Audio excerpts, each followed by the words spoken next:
राधे राधे। हरे कृष्णा। कैसे हो आप सभी लोग? आशा करती हूँ आप सभी परम मंगल में होगे, स्वस्थ होगे, अच्छे होगे। सब प्रथम आप सभी को पोष पुत्रदा एकादशी की अनंत शुभकामनाएं। इस एकादशी को वैकुंठ एकादशी के नाम से भी संबोधित किया जाता है। हिंदू धर्म में एकादशी का विशेष महत्व बताया गया है। हिंदू पंचांग के मुताबिक हर मास में 2 एकादशी व्रत आते हैं और अगर इन एकादशी के व्रत को विधि विधान से किया जाए तो ये अनंत फलदायी होते हैं। नए साल की शुरुआत भी एकादशी तिथि से हो रही है, अर्थात 2 तारीख को पुत्रदा एकादशी का व्रत है। वैसे तो अगर मैं पंचांग के हिसाब से देखूं तो यह एकादशी 1 तारीख की 1 जनवरी को ही शुरू हो रही है, लेकिन उदया तिथि के अनुसार इसका जो उपवास है, व्रत है, वो 2 जनवरी को रखा जाएगा। हिंदू पंचांग के अनुसार पुत्रदा एकादशी ही एकमात्र ऐसी एकादशी है जो साल में 2 बार आती है। पहली पुत्रदा एकादशी का व्रत पोष माह के शुक्ल पक्ष की एकादशी तिथि को रखा जाता है। वही दूसरी पुत्रदा एकादशी का व्रत सावन माह के शुक्ल पक्ष की एकादशी तिथि को रखा जाता है। आप लोग जानते हैं कि पोष पुत्रदा एकादशी का व्रत 2 जनवरी 2023 को रखा जाएगा। पुत्रदा एकादशी पर भगवान विष्णु की पूजा विधि विधान से अगर की जाए तो धार्मिक मान्यताओं के अनुसार ऐसा बोला जाता है कि आपको वाजपेयी यज्ञ के बराबर फल की प्राप्ति होती है।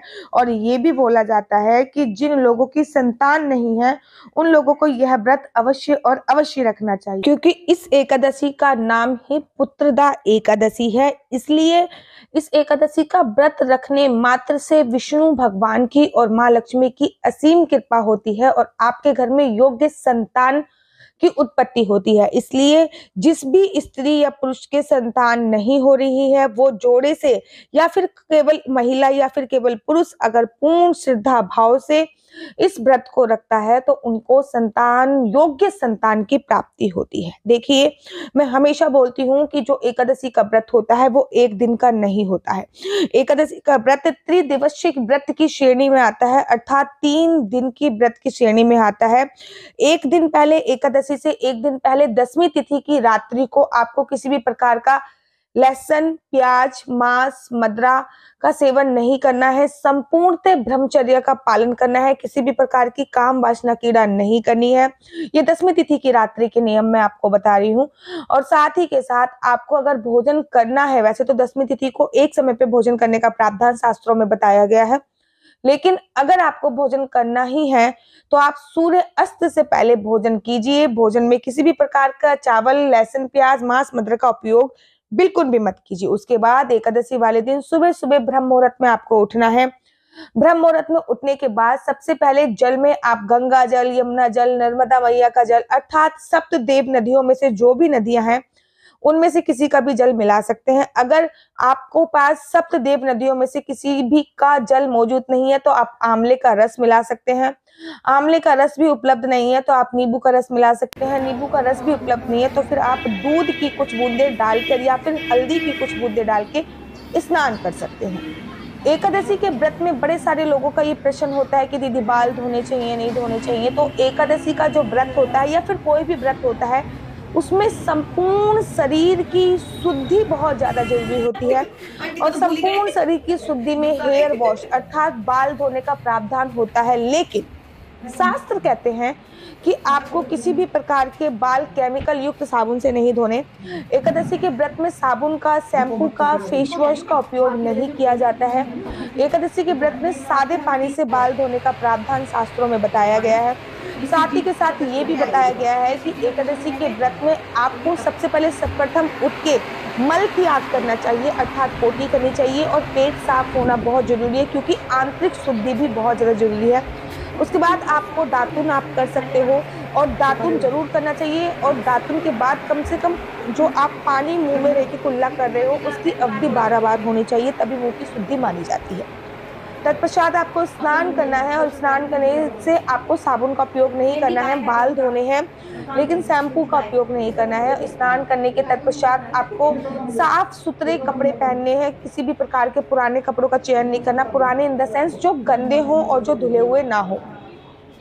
पीले कपड़ों का, सफेद कपड़ों का चयन आप कर सकते हो, पीले कपड़े पहनिए या फिर सफेद कपड़े आप पहन सकते हैं। उसके बाद आप अपने पूरे घर में हल्दी वाला जल अवश्य छिड़किए या फिर आप नींबू के जल का भी उपयोग कर सकते हैं, गंगा जल का भी आप उपयोग कर सकते हैं। उसके बाद आपके घर पे अगर बाल गोपाल लड्डू गोपाल हैं तो उन बाल गोपाल लड्डू गोपाल को स्नान कराइए। पंचामृत से स्नान करा सकते हो या फिर सप्तदेव नदियों में से जो भी नदियां हैं उसके जल से स्नान करा सकते हो या फिर आप उससे भी आप लड्डू गोपाल को स्नान करा सकते हो आंवले के जल से। उसके बाद लड्डू गोपाल को भी पीले रंग के कपड़े पहनाइए और खुद भी पीले रंग के उस दिन अगर आप वस्त्र धारण करते हो तो सबसे ज्यादा सर्वोत्तम माना जाता है। हमेशा मैं बोलती हूँ कि एकादशी वाले दिन आपको हमेशा एक नियम का पालन अवश्य करना चाहिए। वो एक नियम ये होता है कि आपको एकादशी वाले दिन अखंड ज्योत अवश्य जलानी चाहिए। अखंड ज्योत से मेरा तात्पर्य है कि आपको एक ऐसी ज्योत जलानी है जिसको मनोकामना सिद्ध ज्योत जिसको बोला जाता है।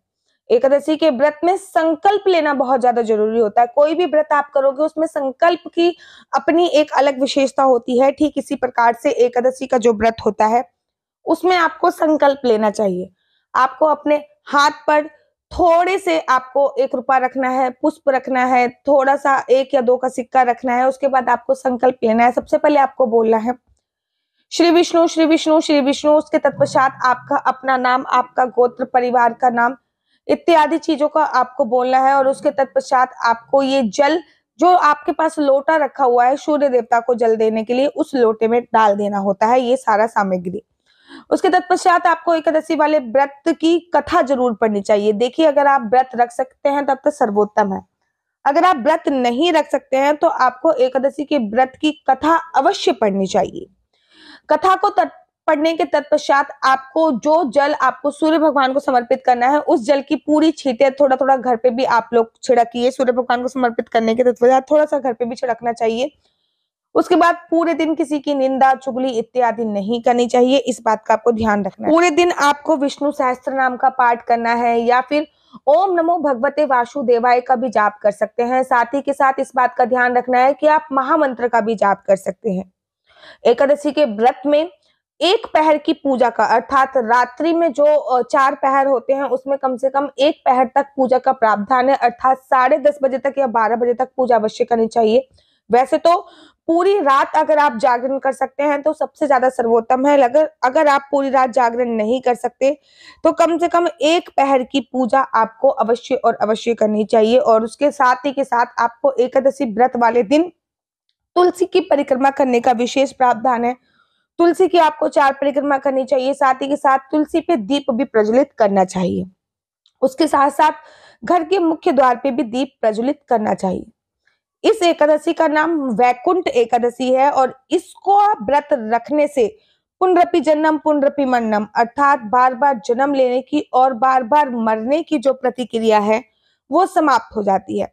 साथ ही के साथ आपको इस बात का भी ध्यान रखना है कि एकादशी के व्रत में अगर आप व्रत जो आप रख रहे हैं, बड़े सारे लोग पूछते हैं कि दीदी हम व्रत रख रहे हैं लेकिन हमारा बीपी लो हो जाता है तो क्या हम नमक का उपयोग कर सकते हैं? तो हाँ जी बिल्कुल, आप सेंधा नमक का उपयोग कर सकते हैं जिसको व्रत वाला नमक बोला जाता है।